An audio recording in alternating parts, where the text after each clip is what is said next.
Estamos de volta aqui na nossa programação ao vivo na BMC News e já trazendo aqui o nosso comentarista, o nosso analista de todas as segundas-feiras, Vandique Silveira. Muito bom dia, Vandique, bem-vindo mais uma vez, um prazer recebê-lo aqui na nossa bancada. Mais um dia, mais uma semana começando.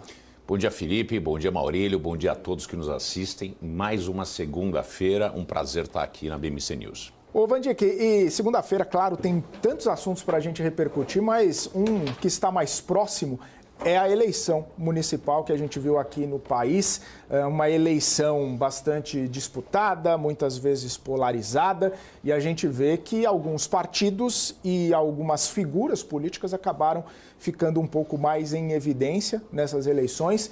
Queria ouvir um pouco da sua visão, né, a respeito desse pleito, a respeito do que a gente pode ter de saldo, inclusive quando a gente olha para as questões de investimentos. Obviamente, muitas coisas ficam no radar dos investidores, muitas decisões ou orientações que são tomadas ao longo da disputa eleitoral entram ali na caixinha de otimismo ou preocupação para os investidores, como você viu esse pleito do dia 6 de outubro.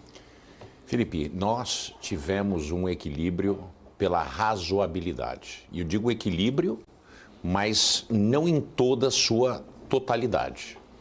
Porque eu estou otimista, mas preocupado. Primeiramente, nós tivemos um empate técnico entre os três primeiros colocados. A diferença entre o Nunes e o Marçal são um pouco mais de 10 mil votos. A diferença entre Marçal e Boulos, 5 mil votos. Quer dizer, nós tivemos um terço da população, praticamente, que votou para um sujeito que mostrou tendências delinquentes durante essa corrida eleitoral. Delinquência, né? 24 horas antes do pleito, o sujeito aparece com um laudo falso. E olha, que eu estou muito longe de ser um sujeito pró-Boulos, mas assim, é inaceitável a atitude do Marçal. E é incrível que a população aplaude, né, e remunera essa figura com um terço dos votos, praticamente. Aí nós temos o Boulos, né? Nós temos o Boulos que realmente assusta, porque quem colocou o Boulos no segundo turno da eleição foi a Zona Oeste de São Paulo, uma das zonas mais ricas da cidade. Né? E nós podemos notar que isso se deu pelo fato de termos um grupo bastante elevado de comunistas de Rolex no Brasil, né? E principalmente na cidade de São Paulo. E não tem ideia do mal que podem fazer. E, obviamente, existe esse equilíbrio tênue, mas que impacta muito em função da participação da liderança do governador Tarcísio, que colocou toda a estrutura do governo à disposição do Nunes, segurou na mão do Nunes e fez aquilo que o Bolsonaro tinha prometido fazer e que se colocou, né, na berlinda com um pé no barco do Marçal, aliás, um pé e meio no barco do Marçal e meio pé no barco do candidato que ele disse ser seu candidato.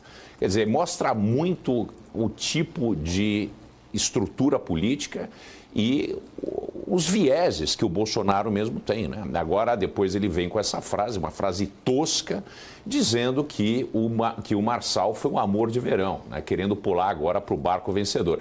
Inaceitável, né? A gente mostra que existe uma fragilidade institucional brasileira muito grande e que ainda bem existe um peso pela racionalidade e liderado pelo governador Tarcísio. Então, eu acho que São Paulo, ao ter essa relação e a provável eleição do Nunes, nós temos um eixo que abre potenciais de investimento na cidade de São Paulo e no estado de São Paulo. Um estado que vem se mostrando bastante razoável e pendendo sempre para um centro, evitando os seus extremos. Era essa dúvida, né, Vandique? Porque quando a gente fala na maior capital do país, né, por onde que os investidores acabam monitorando, né, seus investimentos, monitorando suas movimentações financeiras e não só, né? Talvez até mesmo num âmbito global, até os investidores estrangeiros monitorando essa situação. Você vê alguma relação, se a gente for um pouco mais para um lado, um pouco mais para o outro, se houver efetivamente uma vitória do Boulos aqui, a gente pode ter um risco, inclusive, de potencial de investimento aqui na cidade e, claro, né, no país, justamente por ser essa locomotiva. E aí a gente teria né, um governo federal com o presidente Lula, um governo estadual com o Tarcísio nessa frente opositora e aí dentro da cidade de São Paulo, caso não seja o Nunes, seja o Boulos, a gente teria algo mais alinhado com o governo federal. Como que fica né, essa situação na sua visão? A gente tem que dissecar o Boulos, tá certo? Tem um lado do Boulos que não tem um problema estrutural para o Brasil ou para São Paulo, que é a questão dele falar de aborto, é a questão de pautas de cunho pessoal, que não tem não. Uso de droga, liberação de droga, isso não tem nada a ver. A minha grande preocupação com o Boulos é a outra face dele, que é uma face oculta, que é uma face extremamente problemática, que é o total desrespeito pela propriedade privada. A propriedade privada é a fonte basilar da formação de uma sociedade civilizada. Sem propriedade privada demarcada, respeitada, não existe sociedade civilizada. Aliás, não existe sociedade.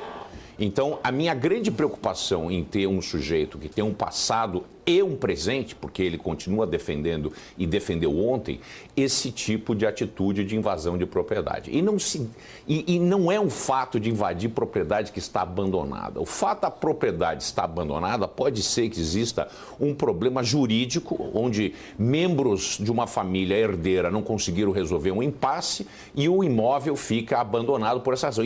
Mas não quer dizer que ele não tem dono. E esse não é um argumento plausível, razoável, respeitável de que o imóvel está vazio e ele tem que ser ocupado. Não, a propriedade privada vem antes disso. E eu sei que existe um problema sério de moradia no Brasil, mas não vai haver uma solução para moradia no Brasil, esse déficit de moradia, sem que exista o respeito pela propriedade privada. Por quê? Porque com esse respeito, pessoas vão desenvolver, vão criar, vão construir novas moradas para que outras pessoas possam morar, inclusive moradias acessíveis. Van Dijk, saindo, né, evidentemente, do cenário eleitoral e indo mais para o cenário econômico, a gente tem aí e teve ao longo da última semana uma série de situações, dados importantes a respeito do mercado de trabalho americano, inclusive culminando no payroll muito forte, trazendo até a percepção de algumas pessoas a respeito de que o Federal Reserve tomou uma atitude precipitada de cortar 50 pontos e teria a necessidade de até mesmo manter os juros inalterados na próxima reunião, justamente porque fez um movimento muito brusco lá atrás e agora não teria um espaço para continuar a flexibilização monetária. Como que você enxerga, né, essa situação, principalmente porque a postura do Federal Reserve, os movimentos do Federal Reserve acabam trazendo, né, grandes impactos na economia global. E, claro, a gente fica monitorando aí o que acontece, até porque a gente está com o Banco Central ali numa direção contrária. Felipe, você é testemunha ocular do que eu sempre disse a respeito da economia americana, né? Eu não acredito que a gente tinha espaço para cortar 1.000 pontos, como eu acredito que existe o espaço para cortar mais 0,25. Eu acho que começar com 1.000 pontos foi errado, né? Sinalizou uma fraqueza, uma torção de braço na direção do que o mercado queria por parte do Fed, né? Ganhou o mercado, mas na realidade pode ter perdido a economia americana. Eu ainda acredito que existe espaço para alguns cortes, talvez mais 2 ou 3 cortes de 0,25, de maneira paulatina, baseada em dados. Como os dados mostraram, e eu venho dizendo isso, não é uma economia que pode tirar o olho. Por quê? A estrutura dos juros nos Estados Unidos é muito diferente daqui. Aqui no Brasil a gente mexe 0,25, meio ponto, 1 ponto, e as coisas não mudam muito rapidamente. No entanto, nos Estados Unidos, que é uma economia que está acostumada a viver com qualquer 0,1% de juro faz impacto no bolso do americano, porque é uma economia que vive de crédito, tanto o setor privado, produtivo, como o indivíduo, a população americana, qualquer mudança, por mais leve que seja, impacta a economia americana. É como se ela estivesse em uma estrutura logarítmica de juros, tá certo? Qualquer mudança é muito brusca. Então, o que eu vejo? O payroll veio muito acima do esperado. A taxa de desemprego caiu para 4,1, quer dizer, se isso não é full employment, eu não sei o que é, né? É uma das. É um dado historicamente um dos pontos mais baixos. Queria eu que o Brasil tivesse uma possibilidade de ter um full employment de 4% ao invés de 6,5%, 7%, tá certo? No entanto, a gente nota que a inflação está convergente, ela não convergiu ainda. Então, eu acredito que sim, tem espaço para mais uns cortes, 0,25, mas tem que ser no piloto manual, não é no piloto automático. Eu, infelizmente, tenho que dizer mais uma vez, Jeremy Powell é um dos presidentes mais fracos da história do Fed americano.